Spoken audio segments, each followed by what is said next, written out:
यानी कि कसूर पढ़ाई का नहीं है, कसूर उसका है जो पढ़ नहीं पा रहा है। यानी कसूर विवेक का है, ज्ञान का कसूर नहीं है। ज्ञान तो ऐसा है कि बड़े बड़े धुरंधर इस ज्ञान के आगे नतमस्तक होते हैं, लेकिन कसूर उस अधूरे विवेक का है जो जाग नहीं पाया और वो वापस चला गया। उसमें उसका कसूर नहीं है और ना ही वो कोई हमारा दुश्मन बन गया। अच्छी बात है, वापस भी गया है तो अच्छी तरह निचली पढ़ाई पूरी करे और फिर वापस आ जाए, कोई बड़ी बात नहीं है। इस जन्म में नहीं तो अगले जन्म में आ जाए, अगले जन्म नहीं तो अगले जन्म में आ जाए, वो तो आना ही पड़ेगा। इसके अलावा और कोई रास्ता है ही नहीं। सुरत शब्द योग के अलावा और कोई रास्ता है ही नहीं। चाहे कोई कितना भी विरोध कर ले, कितना भी झगड़ा कर ले, कितनी भी गालियां दे ले, मुद्दा शब्द और सुरत का है। जब तक सुरत और शब्द का भेद नहीं समझ में आया पूरी तरह और सुरत को शब्द में स्थिर नहीं किया पूरी तरह, तब तक किसी की मुक्ति होने वाली नहीं है। भाई, इस गलत फहमी में कोई ना रहे कि मैंने ये पंथ छोड़ दिया, मैं दूसरे पंथ में चला गया, अब मेरी मुक्ति हो जाएगी। बिल्कुल नहीं होगी, क्योंकि मुक्ति का पंथ ही यही है। लोगों को नहीं समझ में आ रहा नानक साहब क्या कह रहे हैं। इन लोगों ने तो सुरत और शब्द को ही डिनाई कर दिया, सुरत और शब्द को ही इन्होंने बिल्कुल निगलेक्ट कर दिया, अनदेखा कर दिया। जबकि नानक साहब क्या कह रहे हैं, कबीर साहब क्या कह रहे हैं, जाप मरे अजपा मरे अनहद भी मर जाए, सुरत समाए शब्द में वाको काल न खाए। और ये लोग क्या कह रहे हैं कि शब्द कहो तो शब्दों नाही, शब्द हुआ माया की छाही। यानी शब्द को ही झूठा सिद्ध करने में लगे हैं। अब इनकी अज्ञानता का मैं क्या क्या बोलूं, मेरे तो समझ से परे है। ठीक है, धक्के खाने खाओ, बड़े आराम से खाओ, हमें कोई दिक्कत नहीं है। तो अच्छी तरह समझना है इस बात को। अब क्या करना है आपने, नानक साहब की वाणी देखो क्या कहती है। कहते हैं, सुरत शब्द भवसागर तरिए नानक नाम बखाने। अगर भवसागर को पार करना है, भवसागर को पार करना है तो केवल सुरत शब्द योग ही एकमात्र रास्ता है। इसके अलावा और कोई चारा नहीं है। जैसे जल में कमल निरालम मुर्गा भी निशाने, सुरत शब्द भवसागर तरिए नानक नाम बखाने। रहे एकांत एक मन वसिया आशा माह निरासु, अगम अगोचर दीख दिखावे नानक ताकर दासु। अगम अगोचर दीख दिखावे, अगम और अगोचर। अगम यानी जहां कोई पहुंच नहीं सकता अपने आप, और अगोचर यानी जो इन आंखों से देखा नहीं जा सकता। और ये लोग आंखों से परमात्मा दिखाने में लगे हुए हैं। हैरानी की बात तो ये है, अब वाणी कह रही है अगम अगोचर, जो इन आंखों से नहीं दिखाई दे सकता उसको दिखाने में लगे हैं आंखों से। और क्या दिखाया जा रहा है, केवल आकाश तत्व।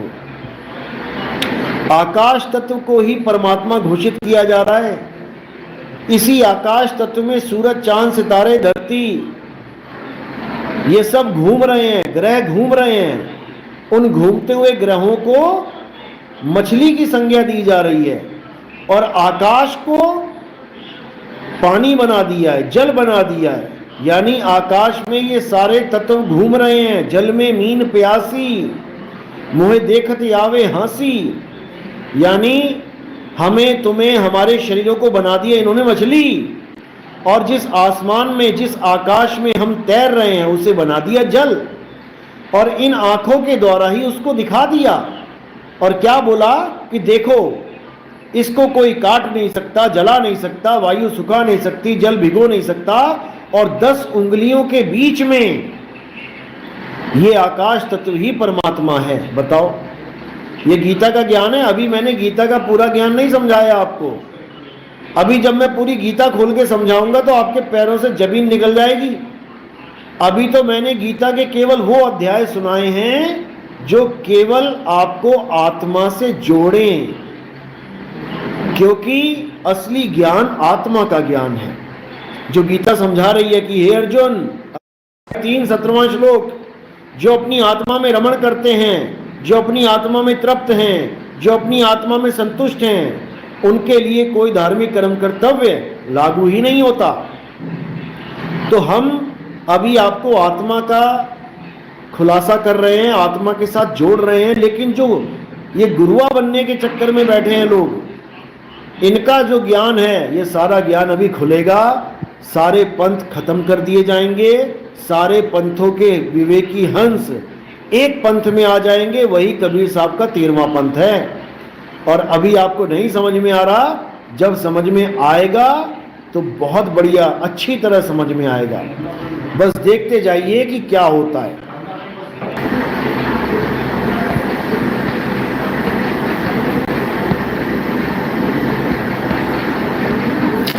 ठीक है, अब कल का प्रोग्राम जो होगा वो लाइव चलेगा।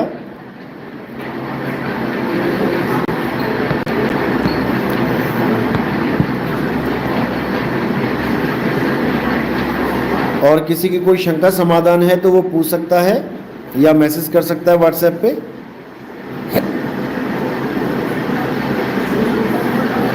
खेल सारा सूरत शब्द का है मेरे भाई।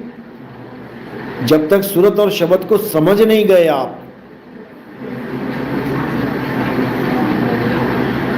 जब तक कुछ नहीं कर पाओगे।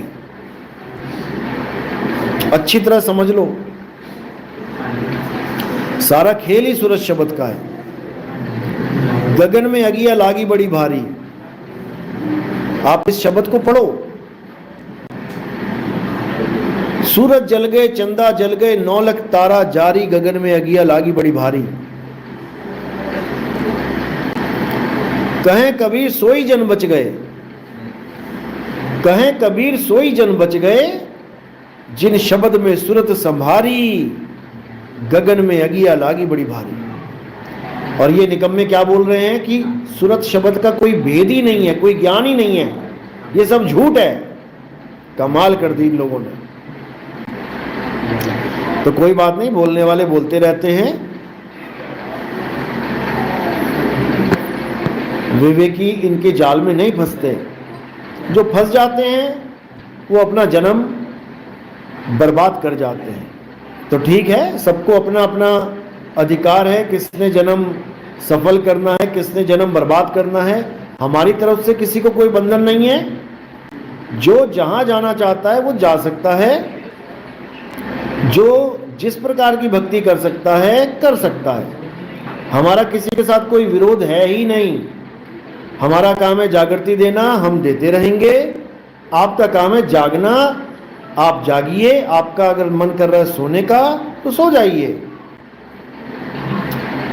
किसी को हमारी तरफ से कोई बंधन नहीं है, क्योंकि गुरु वही होता है जो कभी बंधन में नहीं डालता है। हम कभी किसी को बंधन में नहीं डालते, ना ही हम बंधन में हैं, ना ही किसी को बंधन में डालेंगे। बंदी को बंधा मिला, अरे छूटे कौन उपाय, और कर सेवा निर्बंध की, जो पल में लेत छुड़ाए।